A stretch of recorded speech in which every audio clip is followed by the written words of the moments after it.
Hola, muy buenos días. Muchas gracias por acompañarnos a este webinar en donde vamos a tocar un tema muy interesante que inclusive se está convirtiendo en una moda, que son las famosas cartas invitación del Seguro Social o del IMSS, en donde lo que se busca con estas cartas invitación es una invitación cordial a revisar tu situación en materia de seguridad social, con la finalidad de fiscalizar y recaudar. Para estos efectos nos acompañan esta mañana nuestra socia especialista, Zoe Gómez. Muchas gracias por acompañarnos, Zoe. Buen día. Hola, José Luis, muy buen día. Buen día, Polo, por ahí, un placer estar aquí. ¿Qué tal, Polo? Nuestro socio Leopoldo Gutiérrez, que va a estar platicando y que está muy vinculado con este tema de tecnología para efectos de dar contestación a estas cartas de invitación que seguramente ya están llegando o que en los próximos días estarán llegando. Buen día, Leopoldo. Bienvenido. ¿Qué tal? Buenos días. Un gusto estar con ustedes. Hola, Zoe. Buenos días.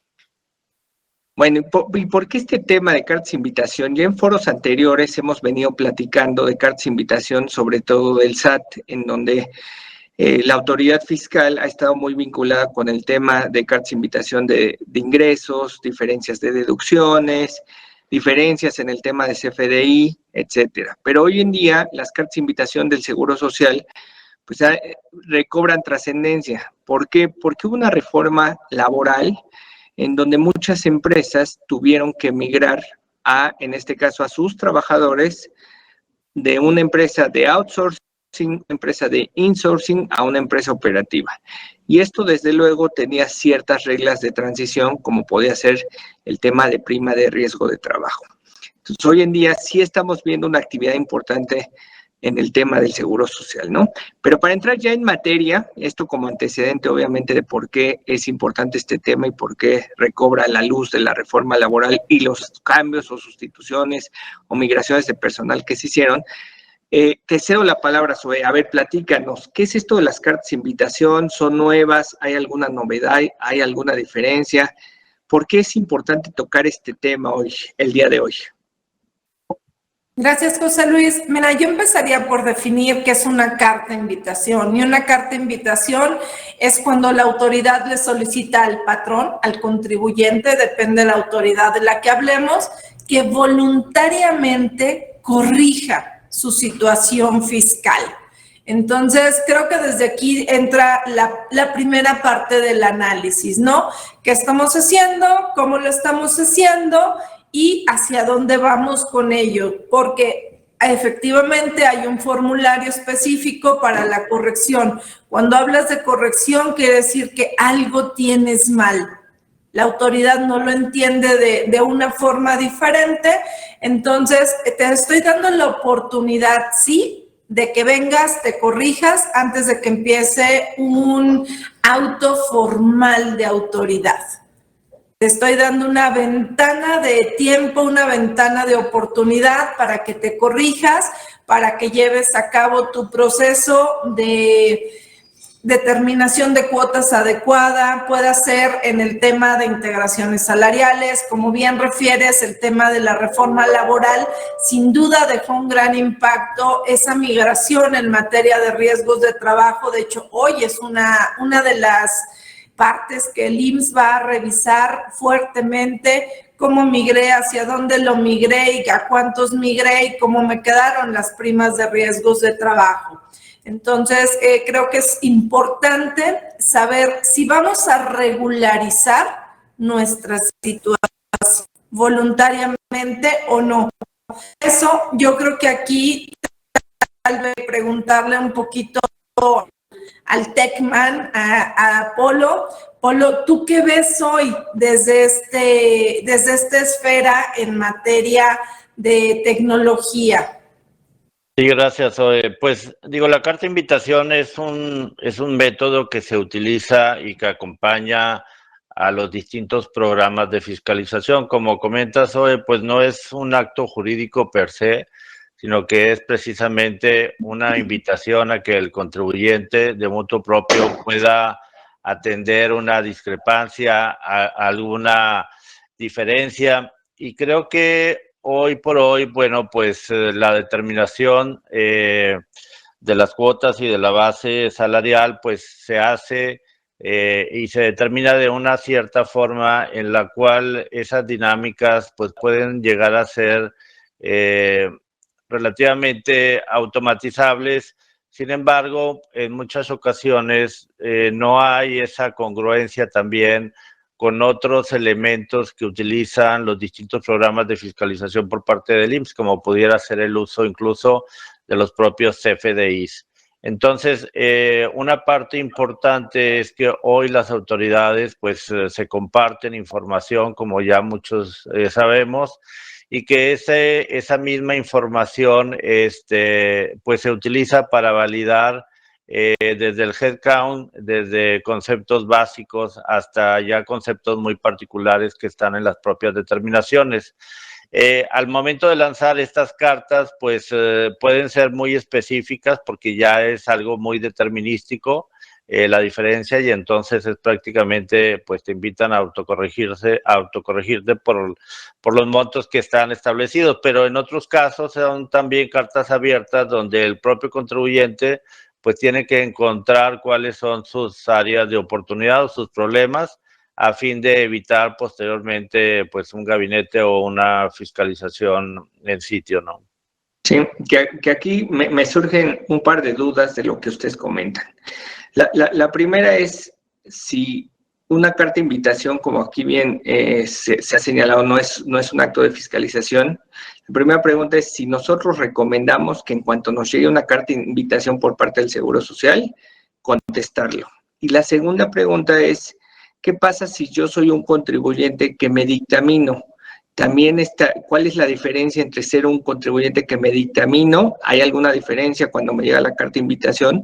¿O simple y sencillamente me trata por igual el Seguro Social, me dictamine o no? Creo que esas son dos preguntas importantes para que toda nuestra audiencia entienda, bueno, soy un contribuyente que me dictamino, ¿qué pasa? Si estamos sugiriendo contestar, no estamos sugiriendo contestar.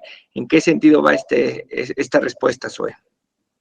Yo creo, José Luis, que tendrás que analizar perfectamente, tener conocido tu situación, hacer un análisis previo y si quieres ahorita un poquito más adelante vamos hacia qué deberíamos de hacer para hacer esta evaluación, pero hay que considerar que esto es un procedimiento extrajudicial, es decir, es voluntario, pero si de voluntaria vas, te estás vinculando.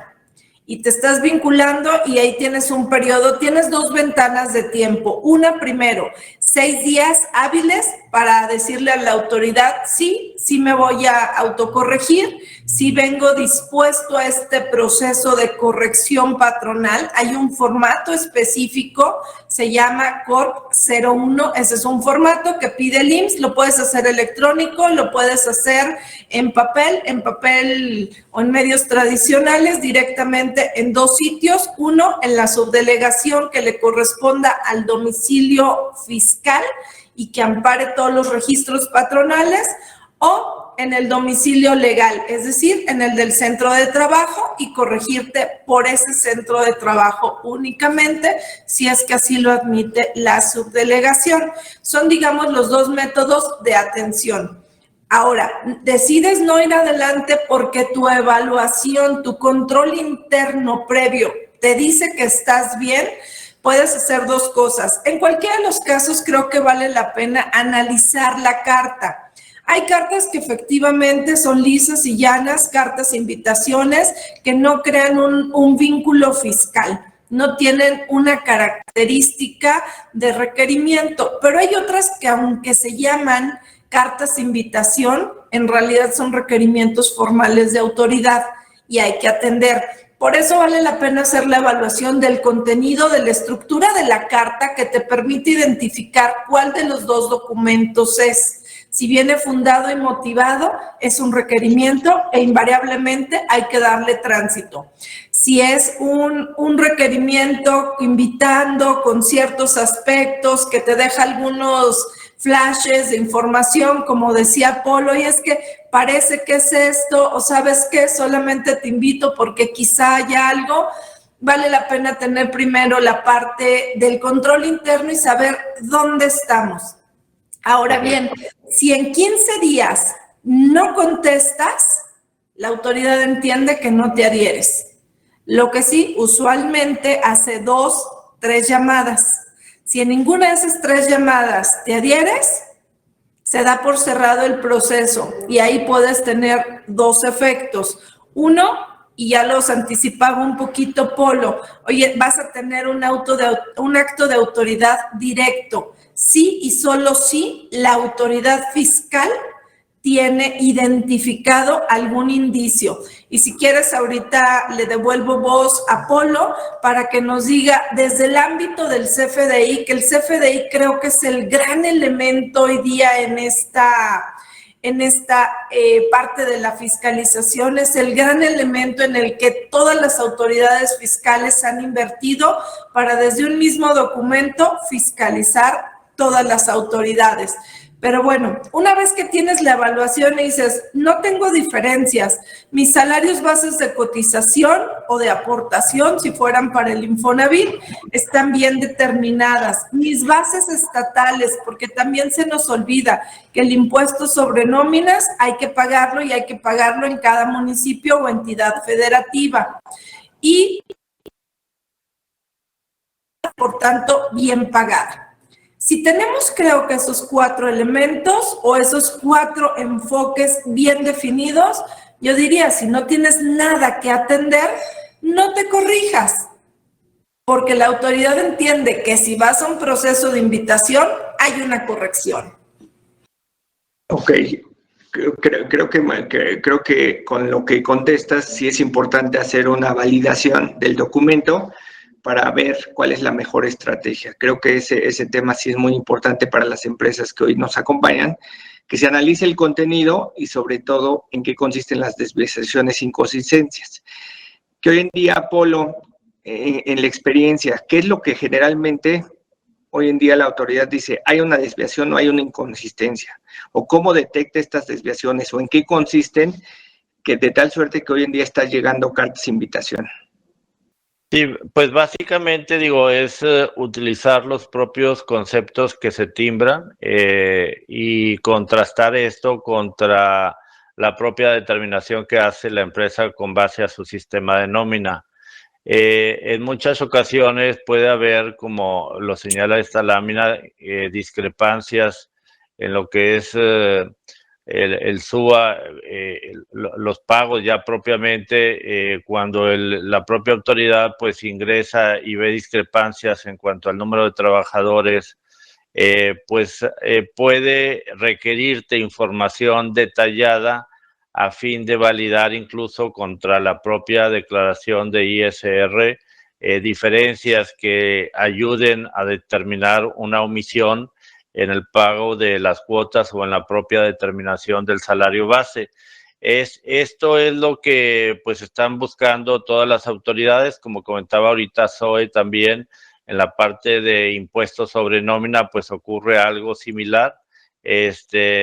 Y bueno, pues también recordar que en este año el CFDI surge una nueva versión que también incorpora elementos nuevos que permiten también pues cambiar o hacer una variación en lo que son las fiscalizaciones en relación, por ejemplo, con el tema de códigos postales, que por ahí también juega un rol importante a la hora de que el propio IMSS utilice esta información. En fin, yo creo que al final lo que estamos viendo es que las empresas pues dejen de trabajar un poco por silos, que las áreas de nómina y las áreas de seguridad social pues se colaboren, compartan información y que reduzcamos al mínimo las discrepancias que pudiéramos estar generando de forma involuntaria a la hora de los cumplimientos, ¿no? Zoe, en tu experiencia, también en qué consisten estas desviaciones o inconsistencias, en dónde hemos detectado que el Seguro Social dice hay una inconsistencia por número de trabajadores, por temas de migración, o sea, ¿qué conceptos tú ves, sobre todo para que nuestra audiencia entienda cuáles son los principales issues o temas que hoy en día el Seguro Social está detectando como principales diferencias y que está de alguna manera originando la emisión de estas cartas de invitación. Sí, hemos concentrado en esta lámina como los principales factores de desviaciones que las autoridades ven desde el análisis de la información que nosotros les compartimos. Cuando hablamos de datos no coincidentes a nivel CFDI, podemos estar hablando de dos temas. Uno, que los conceptos o los nodos que el SAT tiene predeterminados y que todas las autoridades fiscales leen en espejo, no los estamos utilizando correctamente. Y pongo un ejemplo burdo. El aguinaldo. El aguinaldo sabemos que tiene una parte grabada y una parte exenta. Cuando no codificamos adecuadamente en el nodo de aguinaldo específicamente y generamos un concepto de exento y por tanto uno de grabado, la autoridad fiscal simplemente no toma esa separación y esa es una de las causas usuales de desviaciones que se notan. Oye, la PTU, damos un anticipo y damos una utilidad.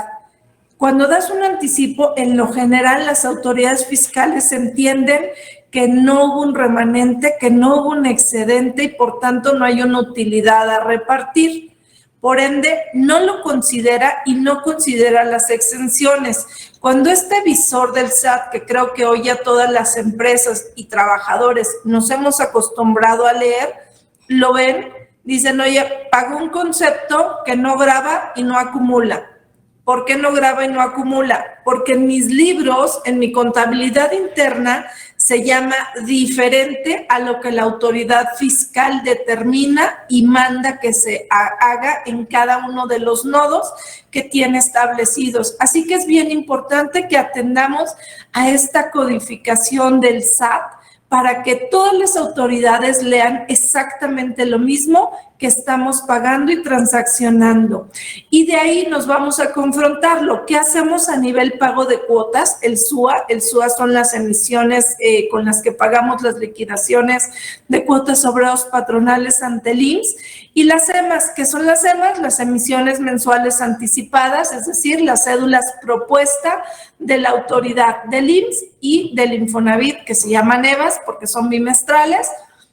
Esta información debe de cruzar y de ser coincidente entre sí. Cuando tenemos ahí variaciones, generamos una primera bandera de alerta que seguramente le va a originar un tema a la autoridad fiscal, cualquiera de ellas que sea.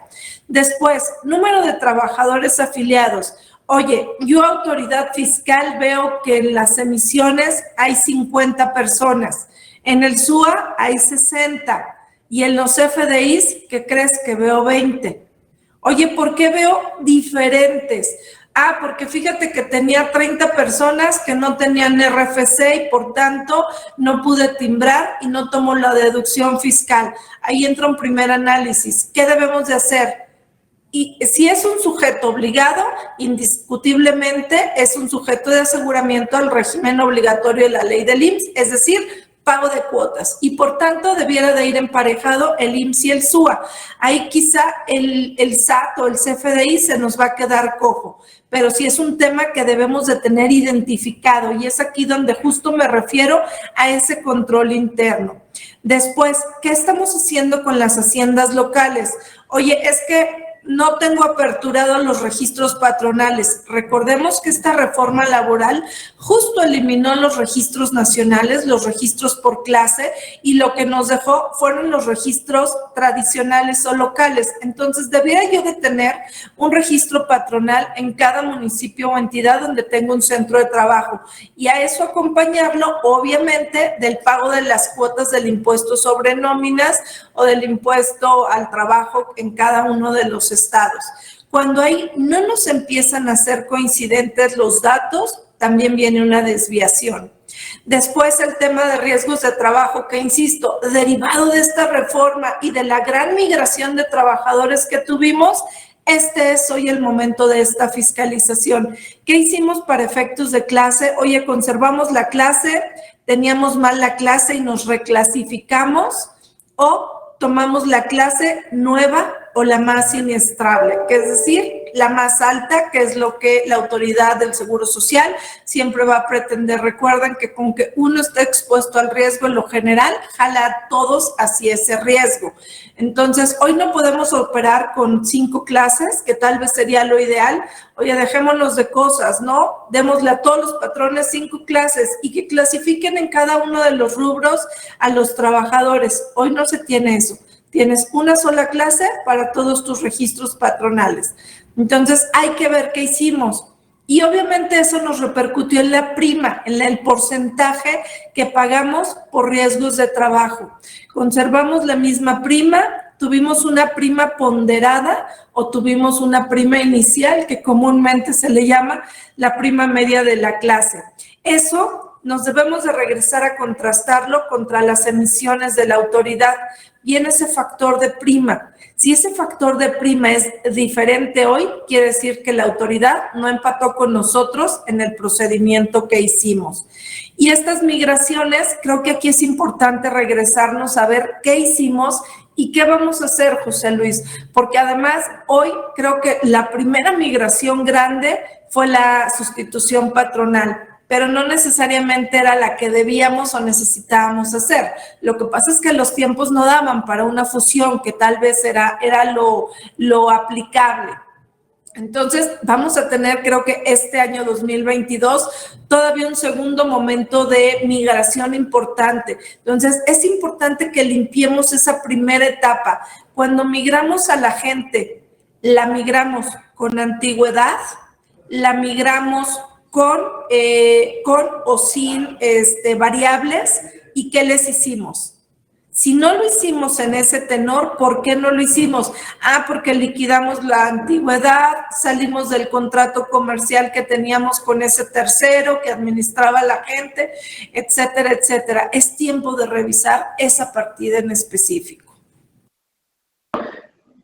Creo que muy valiosos los comentarios, sobre todo porque sí vale la pena identificar en qué consiste esa diferencia, porque puede venir, como Polo ya lo comentó, por el tema de CFDIs, tema de nodos, lo que decías del aguinaldo, pero también temas un poco más técnicos, como puede ser el tema de prima de riesgo de trabajo, el haber hecho una migración sin notificar al Seguro Social, obviamente el número de trabajadores afiliados. O sea, realmente puede venir por varios lados una carta de invitación y las desviaciones e inconsistencias, pues sí pudieran ser distintas empresa a empresa, ¿no? Lo que sí estamos viendo al día de hoy es que donde están lloviendo cartas de invitaciones en el tema de prima de riesgo de trabajo, sobre todo porque con la migración pues se tuvo que tomar una decisión de cuál prima de riesgo aplicar y sobre todo revalidar si estaba debidamente clasificado, y eso definitivamente sí pudiera tener diferencias incluso hacia el pasado. Entonces, a toda la audiencia que hoy el día de hoy nos escucha, creo que sí es importante hacer o revisar si en el tema de prima de riesgo de trabajo, pues pudiera tener una eventual contingencia para estos efectos, ¿no? Y bueno, siguiendo con el tema de cartas de invitación, vamos a pensar que llega la carta de invitación. ¿Qué plazo tengo? ¿Ibas a comentar algo, Zoe? Adelante. Sí, ¿sabes qué? Se me quedó en el tintero una de las respuestas, que era, oye, la autoridad fiscal hoy trata igual a los dictaminados que a los no dictaminados, recordando que para efectos del IMSS la obligación de dictaminar es para aquellos que tuvieron 300 trabajadores o más en el ejercicio. La verdad es que sí los está tratando igual, sin embargo hay una diferencia fundamental. Cuando la autoridad, el IMSS, tiene un indicio de desviación, de evasión, que lo que buscan es obviamente atacar la erosión de la base, y nosotros no atendemos estas cartas de invitación, ¿qué vamos a generar? Que la autoridad nos ponga o nos imponga un acto fiscal de autoridad, que en este caso, como estamos dictaminados, será un gabinete. Esa revisión de gabinete son al menos 43 puntos los que te piden. Te piden desde los contratos, pago de cuotas, liquidaciones, nóminas, CFDI, balanzas, pero incluso te piden toda la documentación constitutiva, o sea, el acta, poderes notariales, te pide también los planos del inmueble, entonces es mucho más grande esta carta. Sí trata diferente, no puede hacer una visita domiciliaria directa si es que no ha desacreditado el dictamen, es decir, lo deja sin validez. Tendría que abrirme el dictamen, aunque la autoridad fiscal dice, a ver, cuando yo a un dictaminado le identifico una ventana de desviación, le voy a dar la oportunidad de corregirse. Si se corrige, no voy a dejar con efectos para el dictaminador ni para la empresa. Es decir, no los voy a sancionar. Les voy a permitir que voluntariamente se corrijan y seguimos tan amigos como siempre. Si no se corrige, si voy con todo, voy con un gabinete, no con una visita domiciliaria directa, que sería para los no dictaminados en primera instancia, y así hacemos la revisión y determinamos las diferencias. Ese se me había quedado en el tintero. Sí, entonces en términos generales, digamos que el dictamen te sirve para cuando pasas a una fase 2, en donde la carta de invitación o no la contestaste o no fue suficiente para la autoridad las contestaciones que diste, ¿no? Entonces, hoy en día, digamos, hablando de cartas de invitaciones, te tratan igual, te puede llegar, estés dictaminado o no estés dictaminado, y el beneficio será si pasas a una etapa de auditoría. Correcto. Ahora, vamos a pensar que sí voy adelante, lo que platicamos, sí voy adelante con el tema de cartas de invitación. ¿Qué tengo que hacer? ¿Qué plazo tengo? Sobre todo porque hoy en día la información o digamos estas diferencias o inconsistencias pudieran ser muchas, y entonces, ¿cuál es el plazo en general? ¿Puedo pedir prórrogas? ¿Cuánto tiempo tiene la autoridad para contestarme si está de acuerdo o no está de acuerdo? Yo creo que aquí hay que ser muy conscientes. Uno, a ver, si vas a aceptar la carta de invitación, hazla durante los 6 días hábiles siguientes al que recibes el documento. Lo puedes hacer mediante 2 vías, electrónico a través de la página del IMSS y obviamente te pide fieles, así es como transitas todos a través del aplicativo que yo considero que toda la gente que ve temas de IMSS lo identifica, que es en la liga de la página del IMSS a través de servicios digitales. Ahí ingresas y puedes firmar el formato de apego o adhesión al proceso de corrección. La otra es que puedes hacer el escrito libre, te van a pedir obviamente que venga consignado por alguien con representación legal debidamente acreditada y lo presentas en la subdelegación. A partir de ahí, en lo general, una vez que aceptas el procedimiento de autocorrección o de corrección patronal, tienes 40 días. 40 días de punta a punta para entregar toda la información, para documentarle a la autoridad si hay o no una desviación y para el pago de cuotas y que la autoridad fiscal te emita un oficio de cumplimiento por ello. Y con eso cerrarías en términos generales. Hay varias preguntas que me gustaría tocar, que creo que nos están llegando, y creo que en relación un poquito al ICSOE y SISUB, hay que presentarlo sí o no. Tú me dices, José Luis, si quieres que lo dejemos al final, pero todas las obligaciones que se encadenan con estos procesos de corrección, creo que es importante que los tengamos entendidos y vinculados. Sí, si quieres, las preguntas las vamos comentando al final de la sesión, porque si hay preguntas muy interesantes que generalmente pudieran generar desviaciones o inconsistencias, ¿no? Entonces, seguimos avanzando. Mándenos sus preguntas, por favor. Vamos a dar contestación al final de la plática, todas y cada una de ellas. Bueno, ¿cuáles son los pros y los contras? Aquí creo que sí es importante, Polo, Zoe, que nos platiquen, bueno, ¿cuáles son los pros de atender o no atender una carta de invitación? ¿Cuáles son estos contras? ¿Por qué debía atender? ¿Por qué no debía atender? Creo que sí es importante para toda la audiencia que conozcan para qué efectos de que se pueda tomar una debida decisión en si me autocorrijo, no me autocorrijo, si me voy a la largue, si me quedo a nivel carta de invitación. Creo que es importante que conozcamos los pros y los contras de estas cartas de invitación. Claro, ¿quieres empezar, Polo, desde tu vista con el SAT? ¿Cuál es tu experiencia y qué es lo que has contrastado? Sí, fíjate, digo, el tema de la carta de invitación, pues es un instrumento que tiene la autoridad muy barato de fiscalizar o tratar de fiscalizar a contribuyentes, porque pues se genera de forma masiva. Podría llegar a ser exhaustiva la carta para todo el universo donde hay algún tipo de discrepancia, ¿no? Y eso, pues es un método muy, muy barato, muy eficiente.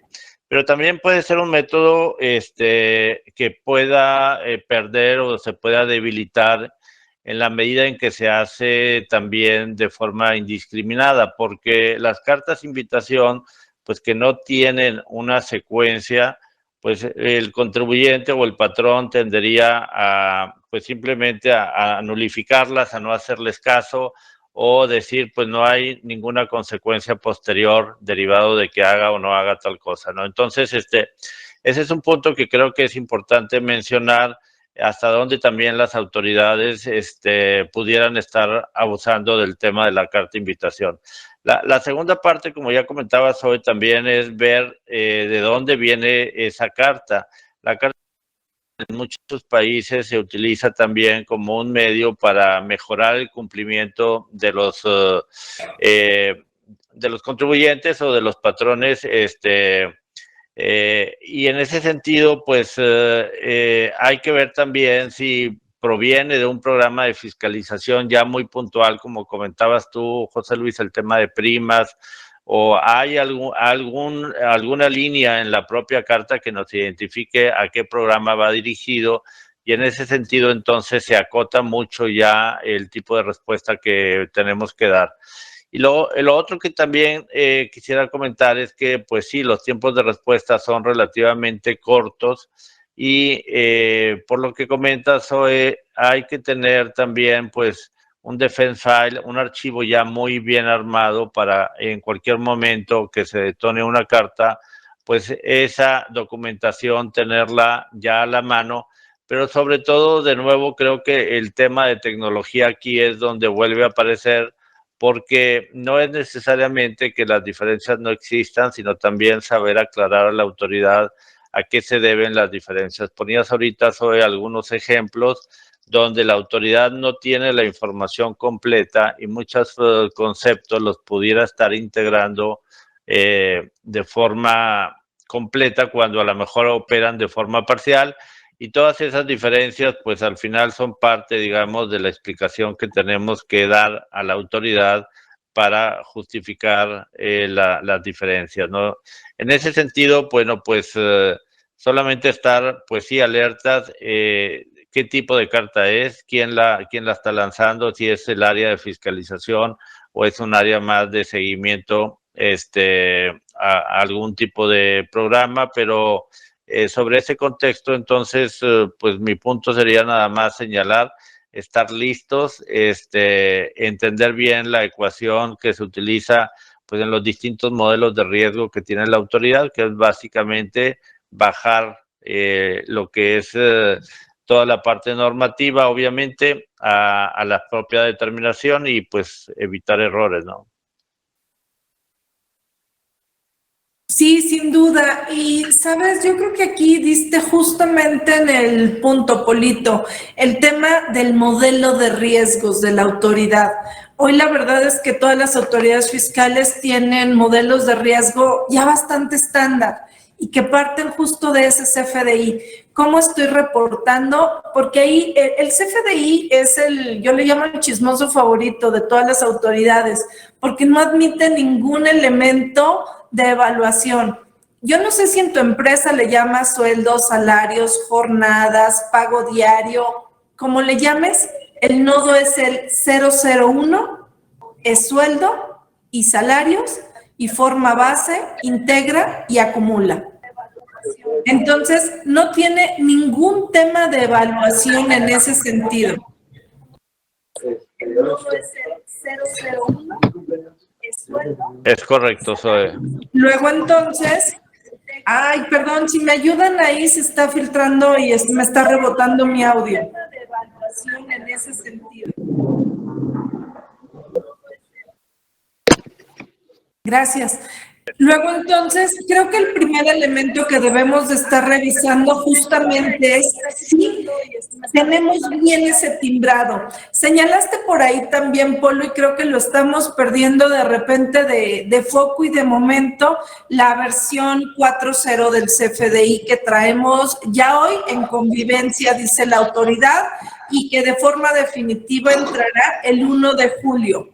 Ese CFDI hoy, si le vamos a adicionar datos, como son como mínimo dice de la parte del domicilio fiscal, el código postal de la persona, del domicilio fiscal de la persona, es donde tenemos actividades, donde la persona tiene su domicilio fiscal.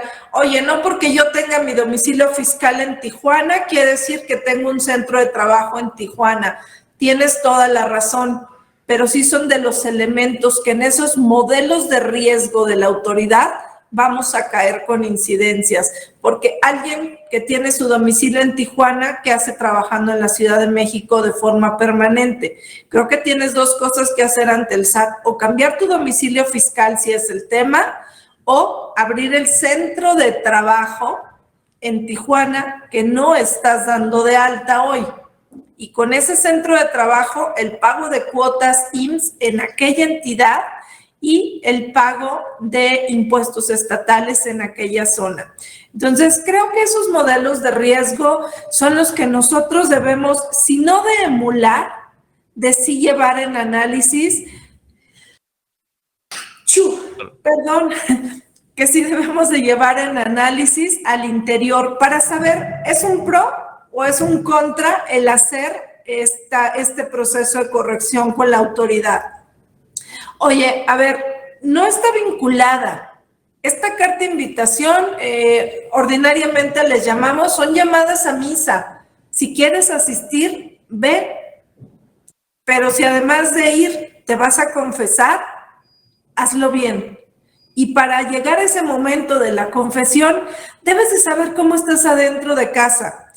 Timbré todo, no timbré todo, pagué todas las cuotas, la base está bien determinada, etcétera, etcétera. Y otro tema importante, ¿tengo o no los elementos, o sea, la gente necesaria para esa atención? Porque si no lo tengo, aunque tenga la información, si no la puedo extraer y compartir con la autoridad y llegar a ese punto de análisis y de entendimiento, luego entonces, ¿qué va a suceder? Creo que esos son, cuando estás en alguna parte del pecado que dices, híjole, sí, esto se me fue totalmente, vale la pena tomar esta carta de invitación, es decirle, a ver, autoridad, sí me quiero corregir y entro con esto. Ahora, no puedes decir, solamente esta es mi desviación, porque sería sesgar la vista de la autoridad. La autoridad te va a fiscalizar todo y tendrás que documentarle todo. Entonces, ese creo que es el análisis. Los contras, bueno, cuando la autoridad tiene un factor identificado de riesgo en ese modelo que gesta, pues seguramente va a ser insidiosa y si no llegas y te atiendes, lo va a hacer con un acto formal de autoridad, visita domiciliaria, revisión de gabinete. Por tanto, creo que otra vez es regresar al origen. ¿Cómo está nuestro control interno y cómo sabemos la temperatura de nuestra empresa que nos permita salir o no a un proceso de corrección? Inclusive podríamos tener el beneficio de tener una reducción de accesorios legales, es decir, actualizaciones, recargos, multas, una condonación en un proceso de corrección que creo que es algo importante de subir a la balanza.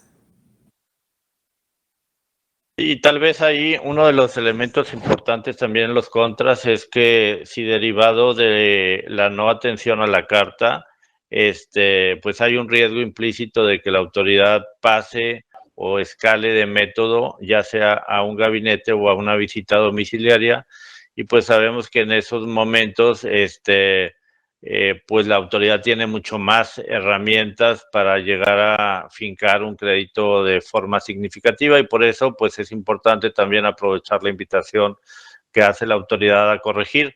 La limitante de los 40 días también, creo que es un elemento muy, muy importante porque es un periodo de tiempo relativamente corto. Entonces, pues volviendo al tema del modelo de riesgo, debemos de tener muy claro cuáles son esos pecados, como le llamaste hace un momento, cuáles son esas discrepancias que sabemos que la autoridad también las está observando, y pues en esa medida también acortar el tiempo. Pero para ello, pues obviamente sí requerimos estar preparados con un tema analítico, con un tema de incluso cruzar información entre lo que es nómina y lo que es seguridad social, cosas que muchas veces no se hacen. Entonces, pues de forma preventiva, estarnos auditando mes a mes para que estos modelos pues nos determinen en qué parte la autoridad pudiera en determinado momento tener una discrepancia, y eso pues saberlo explicar o atender en su caso vía también una corrección, ¿no? Ok, excelente. Ahora, si bien es cierto, ahorita estamos hablando de las cartas de invitación del Seguro Social, lo que vemos es que la fuente principal de información para las autoridades es el CFDI de nóminas. Entonces, hoy en día tenemos que tener cuidado, ya sea con la versión actual o con la versión que entrará en vigor.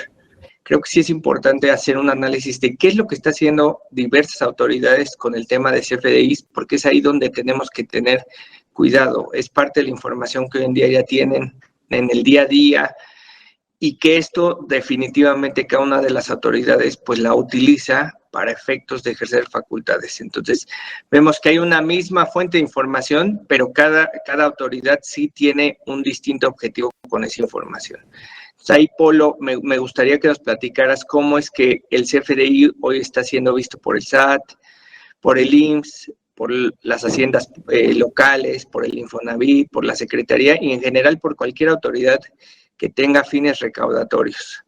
Y todos estos órganos reguladores al final del día pues tienen áreas de fiscalización en las cuales hay pues una capacidad muy limitada también de poder atender todas las diferencias que hay en la masa de contribuyentes, de patrones, etcétera, ¿no? Entonces, lo que busca la autoridad a través de estos modelos de riesgo, cualquiera de estas autoridades, es poder llegar a determinar programas de fiscalización que se van a acompañar de reglas para poder generar una percepción de riesgo en la masa de contribuyentes, patrones y demás. ¿Cómo hace la autoridad para pues determinar cuándo sí, cuándo no, cuándo quito un programa, cuándo lo pongo, cuándo lanzo estas cartas, etcétera? Pues esa es parte, digamos, de la dinámica que tienen todas las áreas fiscalizadoras. Pero este centro común, como bien comentó Zoe, pues son datos duros, digamos, que tiene ya la autoridad, y que vía acuerdos se pueden compartir estas informaciones entre órganos reguladores. Y eso se hace vía convenio porque pues al final del día se busca también mejorar las condiciones pues del IMSS en las diferentes localidades. Igualmente los estados están buscando recaudar más de forma individual. La parte de impuestos federales pues ocurre lo mismo, igual con la parte de seguridad social. El elemento duro pues es que el CFDI se volvió ya un instrumento en el cual pues es difícil pensar en que ese documento dice una cosa distinta a lo que está expresado ahí. Entonces, con base en esa información es que se pueden generar cualquier cantidad de diferencias cuando uno reporta a una autoridad y cuando reporta a otra, ¿no? Entonces, eso es mucho lo que hoy las autoridades están aprovechando, ese descuido que tenemos a nivel de empresa, porque pues muchas veces el que paga los impuestos locales no necesariamente sabe cómo está el timbrado a nivel global o a nivel de todo el territorio, o cómo se hizo el pago de seguridad social. Y ahí es donde cuando nos descuidamos, pues la autoridad empieza a encontrar esas diferencias y aprovecha obviamente pues para lanzar programas de fiscalización exitosos, porque prácticamente pues ya va a lo seguro. Cuando detectó una diferencia, sabe que va a recaudar porque simplemente pues estaba comparando información que debe ser congruente y no lo es. Ok, excelente. Bueno, y para concluir y ahora sí dar paso a la sesión de preguntas, que han llegado varias preguntas muy interesantes, pues, ¿cuáles serían nuestras conclusiones, recomendaciones en torno al tema de cartas de invitación para todas las empresas, ¿no? Sobre todo para evitar esos errores comunes que muchas veces cuando las atienden solos, pues lejos de solucionar un problema, los meten en un conflicto, ¿no? ¿Cuáles serían las recomendaciones, Zoe, Polo, como especialistas en este tema? Yo creo que la parte del control interno, el saber cómo estamos haciendo las cosas al interior de la casa es básico. Cuando atiendes una carta de invitación, y déjame decirlo de manera coloquial, desesperado, porque te estresa que llegue el documento, la notificación de la autoridad, dices, sí, me voy a corregir, y le empiezas a aventar toda la información sin un previo análisis, sin una previa estructura a la autoridad, es cuando te tropiezas, es cuando le das elementos de juicio malos o diferentes a la autoridad. No le puedes dar un sesgo, pero sí le puedes dar un orden y decirle, a ver, tengo tantos contratos de ICSOE y tantos contratos de servicios especializados, y esos contratos además están reportados en ICSOE. E ir macheando la información, emparejando lo que tienes para que las cosas sucedan bien. Oye, ¿en dónde estás pagando nómina? En Ciudad de México, en Guanajuato y en Tijuana. ¿Y por qué no tienes registros patronales en esas 3 entidades? ¿Por qué solo lo haces en Ciudad de México?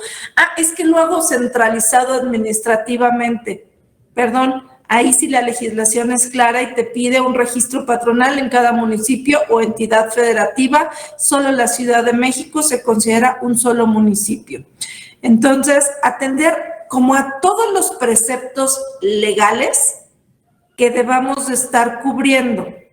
Oye, timbraste todos tus FDIs y ya los decía en una intervención anterior, sí, no, ¿y por qué? Para saber qué le vas a estar entregando. Hoy los FDIs es algo que no podemos aislarlo.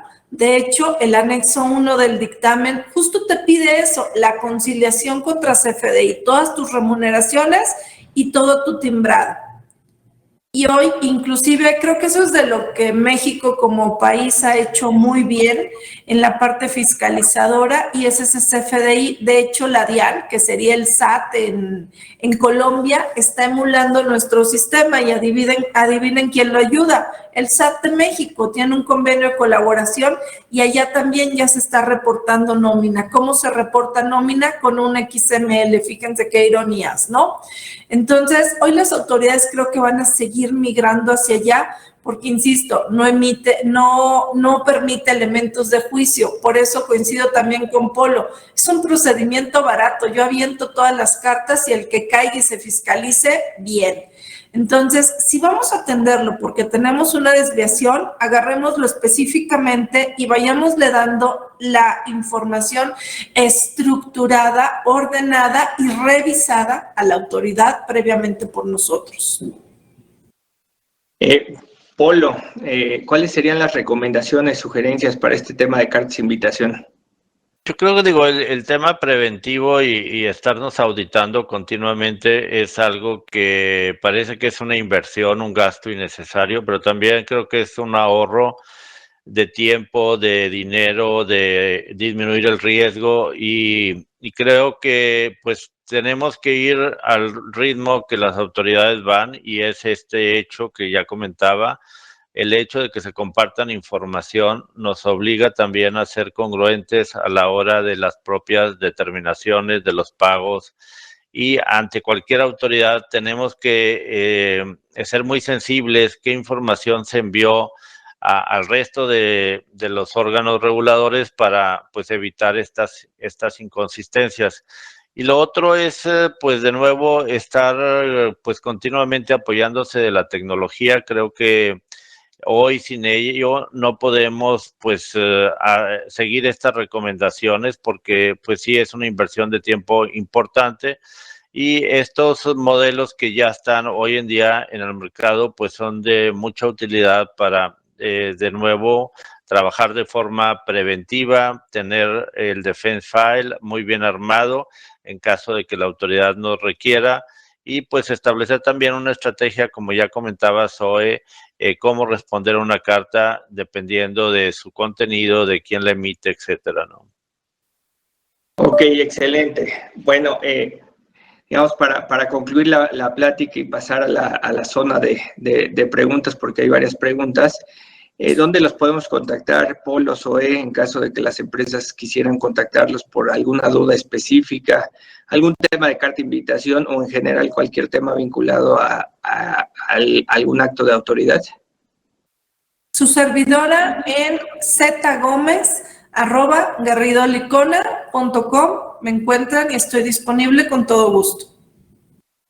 En mi caso, lgutierrez@garridolicona.com y pues en redes sociales también Garrido Licona.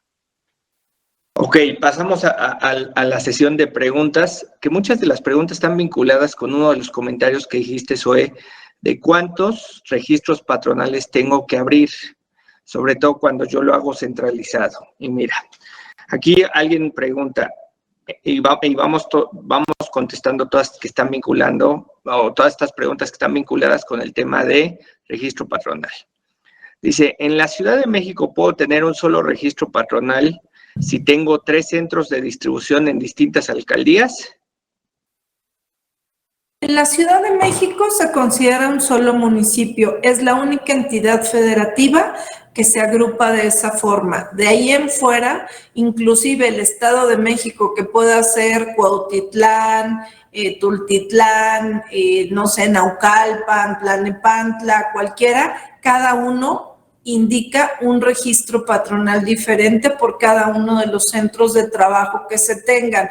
Oye, no es propio, es un espacio colaborativo que arriendo. Si es un centro de trabajo y ahí hay gente prestando servicios, debemos dar de alta no solo el registro patronal, sino inscribirnos en el padrón de contribuyentes estatal. Recordemos que además el Estado de México fue la primera entidad federativa con el tema de la prestación de servicios en el territorio del Estado que acumula esos temas. Entonces, seamos cuidadosos porque creo que por ahí también vienen muchas de las revisiones hoy.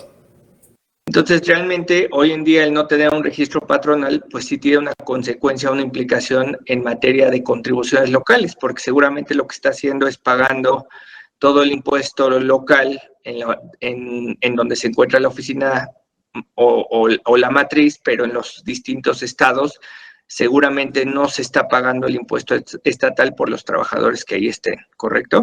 Es correcto, y ahí el defecto es que recordemos que el impuesto estatal, uno, no es federal, justamente es por cada entidad federativa, por lo que no se comparte con aquellos estados, así que nos requerirán el pago en su territorio del estado y no se puede compensar un estado con otro. En muchos de los estados también se tiene un periodo limitado para la devolución o compensación. Por tanto, en muchos de los casos se vuelven dobles pagos cuando no los hacemos oportunos.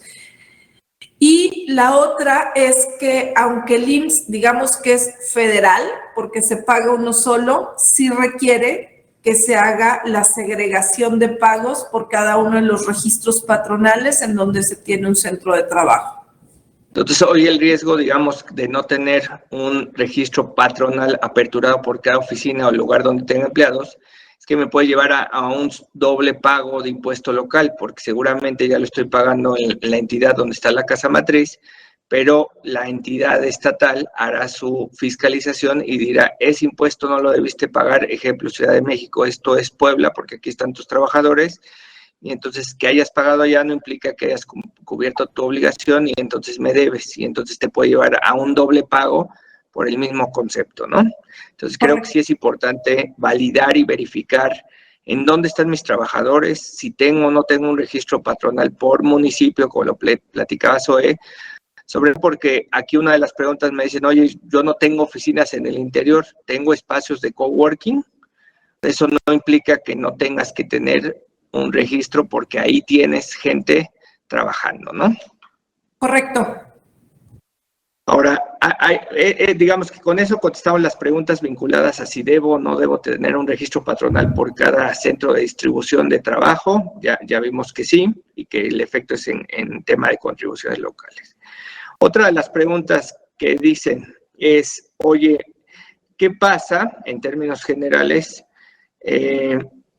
si tengo un empleado que se incapacita por un periodo mayor a 30 días? ¿Recomiendas que el patrón se acerque a la subdelegación vía escrito libre para anticiparse a una futura cédula de liquidación por diferencias? A ver, bueno, nada más déjame cerrar la pregunta anterior. En materia de IMSS, aunque la cuota está cubierta, la obligación no. Por tanto, también tendrías una multa por no tener apertura del centro de trabajo, en adición a lo que bien referiste. En este caso, no entiendo por qué si la persona está incapacitada, entendemos que está debidamente afiliada ante el IMSS, que tienes un certificado de incapacidad que cubre tanto espacio de tiempo como la autoridad y la parte de salud del IMSS lo corresponda y no tienes un efecto colateral. Okay, Preocupados deberíamos de estar, perdóname, si no está afiliado y la persona está en una situación de incapacidad, porque seguramente vamos a tener un mal efecto, que el peor de los efectos aquí es que tengamos un capital constitutivo, que el capital constitutivo es el monto que nos manda cobrar el IMSS para resarcirle el daño, es decir, todos los costos que ellos incurran para darle el servicio médico, quirúrgico, farmacéutico, hospitalario a la persona. Entonces, aquí en términos generales, si tengo un empleado que se incapacita, seguramente ya con la incapacidad que él emite el Seguro Social, pues en las emisiones, estas emitas que platicabas, entonces ya viene de alguna manera esa afectación y ya no tendrías que tener diferencias con tu SUA, ¿es correcto? O sea, no debiera ya haber diferencias entre las propuestas del Seguro Social y el SUA, ¿correcto? Exactamente, el certificado que te emite la autoridad lo ingresas a tu SUA, ellos lo leen, lo empalman y no hay diferencia. Ok, nos preguntan, ¿cuáles son las equivocaciones más comunes que cometen las empresas que conlleva que la autoridad les envía una carta de invitación por los FDIs de nóminas? O sea, ¿dónde hemos detectado que la empresa se equivoca y que eso genera actos de molestia como puede ser una carta de invitación? Allá Mr. Polo. Pues básicamente creo que lo comentó Zoe, es pues más que una equivocación, son conceptos que no están completamente alineados entre las diferentes normativas, y eso puede hacer que discrepe el cálculo cuando ya entras a revisar la información directamente de tu sistema de nómina cuando lo haces vía CFDI. La tentación está ahí porque, digo, al final son conceptos que pareciera que son exactamente iguales, pero siempre en la normatividad hay diferencias que hay que tenerlas muy claras para poder explicar la discrepancia a nivel de los conceptos que integran, que no integran, por ejemplo, para lo que es salario diario, sueldo base de cotización, o para lo que es ya la determinación de una base en el impuesto sobre nómina a nivel de las entidades. También la legislación cambia entidad por entidad, y lo mismo para el impuesto federal. Entonces, los modelos son distintos. La información es una sola, y la autoridad pues tiende a querer utilizarla para todos los propósitos, cuando en muchas ocasiones sí hay que estar muy claros de esas pequeñas discrepancias que nos ayuden a explicarle a la autoridad por qué puede haber una diferencia, ¿no? Pero puede ser lo más común el propio headcount, o sea, el propio conteo de trabajadores, que también ahí pudiera haber alguna explicación en caso de que hubiese discrepancia, cuando estás pagando pues a empleados que ya están jubilados, o ciertos tipos de pagos de PTUs, etcétera, de gente que ya salió, y todo esto va generando pues diferencias que a la autoridad le invitan a llamarte a una carta de invitación, y eso de nuevo pues tenemos que saber claramente cómo explicarlo para que la autoridad esté tranquila, ¿no? Ok. Vamos a leer otra pregunta. Dice, en el caso de la declaración...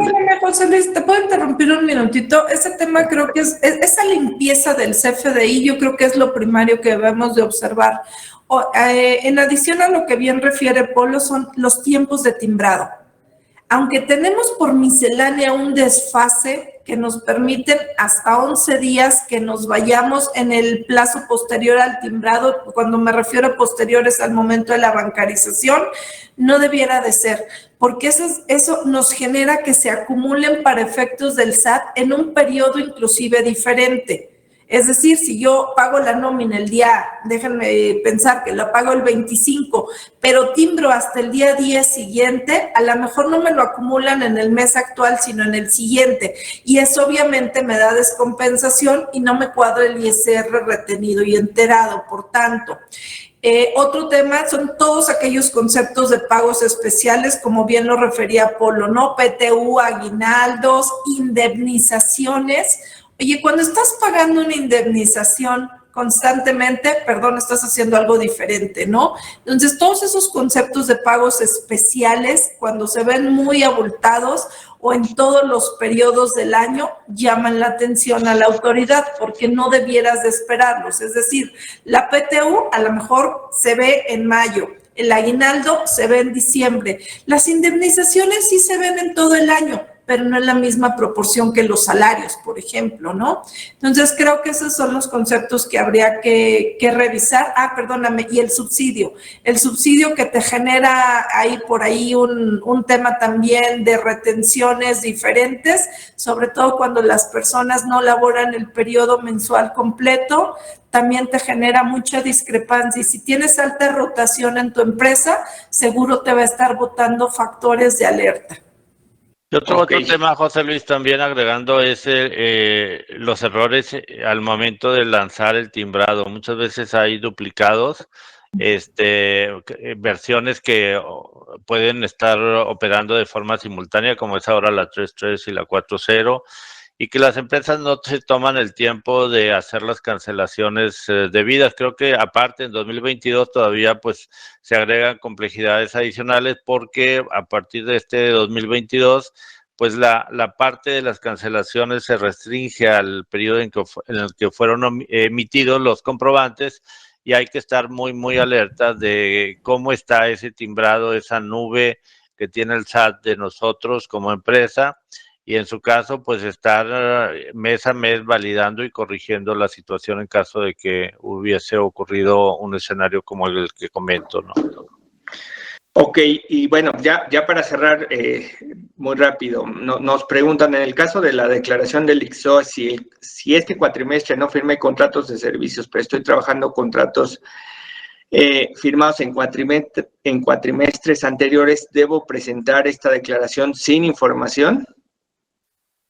Nosotros recomendamos que sí, se presente sin datos, es decir, no actualizo nada de contratos, ya los presenté anteriormente, pero doy cumplimiento posterior y convalido que en cada periodo tengo el cumplimiento. Recordemos que el no cumplir con ICSOE y SISU, que son los aplicativos IMSS e Infonavit, son, eso sí, focos importantes de alerta para la Secretaría del Trabajo y Previsión Social de un tema de incumplimiento y que, por tanto, me bajen el switch del REPSE, ¿no? Que se puede volver inoperante para mi empresa. Y me imagino, hay otra pregunta donde dicen, oye, soy asalariado, ¿mi centro de actividad es el del patrón? Bueno, a ver, técnicamente no, tu domicilio fiscal es el que tengas tú declarado para efectos del SAT de acuerdo a tu constancia de situación fiscal.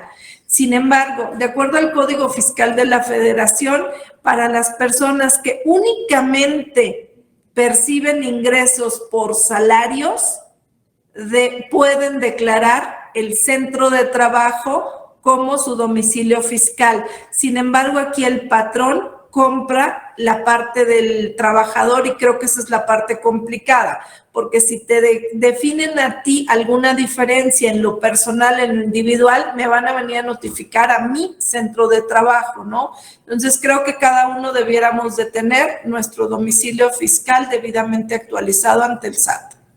Bueno, hay otra pregunta última interesante. La verdad es que ya nos pasamos, pero esto está interesante. Dice, a ver, ¿cómo podemos saber, encontrar qué puntos nos pueden pedir cuando llegamos hasta el grado de una auditoría? O sea, ¿cuáles son los temas que llegan en una carta de invitación y que eventualmente pues, nos pueden llevar a que no solo quede en carta de invitación, sino que nos vayamos a un periodo largo de auditoría? O sea, ¿cuáles son los temas que son esos puntos rojos que dices, oye, ya te están invitando por esto y pues prácticamente si no lo atiendes vas a terminar en una auditoría? Yo creo que las autoridades tienen diversas ventanas de fiscalización. Por ejemplo, ahorita, y lo mencionamos al inicio, riesgos de trabajo. ¿Qué hicimos en materia de clasificación y prima? Nada más por darles un dato, hubo 20,000 sustituciones patronales y o fusiones en 2021. Jamás en la vida había habido un número tan importante como ese. De hecho, si lo contrastamos, en el Estado de México, las autoridades nos compartían que había en promedio 8 fusiones o sustituciones patronales notificadas en el año. Imagínense contra 20,000 a nivel nacional que hoy se están notificando, fue una cantidad enorme. Por tanto, eso le da una ventana de fiscalización a la autoridad. Si quisieran agarrar solo a una cuarta parte por agarrar el 80-20, estamos hablando de 5,000 actos de fiscalización vía carta invitación que van a ser generados, ¿no? Cuando hacemos alguno de estos pagos especiales o diferenciados que no está bien contrastado contra el CFDI y que nos bota alguna inconsistencia, es otro de ellos. No sé, Polito, si tú quisieras agregar un par más. Sí, todas las cartas están asociadas a programas de fiscalización y derivado de todos los programas de fiscalización, normalmente hay una combinación de métodos de fiscalización, que es la carta como una invitación en primer lugar, que tiene características, como ya comentaba, de ser masiva y barata, de bajo costo, pero seguramente no todas las no respuestas pueden derivar en un gabinete o en una visita domiciliaria, pero seguramente los montos significativos estarán muy bien atendidos vía auditorías en sitio o vía gabinete. Entonces, no creo que no importa tanto la conducta que la autoridad observe para tener el riesgo de que pueda ser auditado.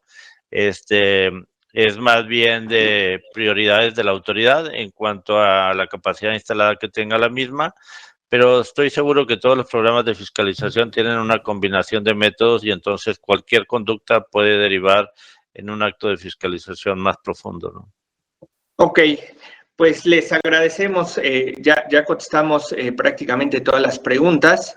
Les agradecemos mucho el tiempo invertido. Esperemos que no tengan cartas de invitación, pero si llegasen a tener estas cartas de invitación, creo que nuestra conclusión sería atenderlas debidamente, entender qué nos están preguntando, entender cómo estamos como compañía para evitar algún tema de riesgo. Hoy la planeación consiste en evitar esos riesgos.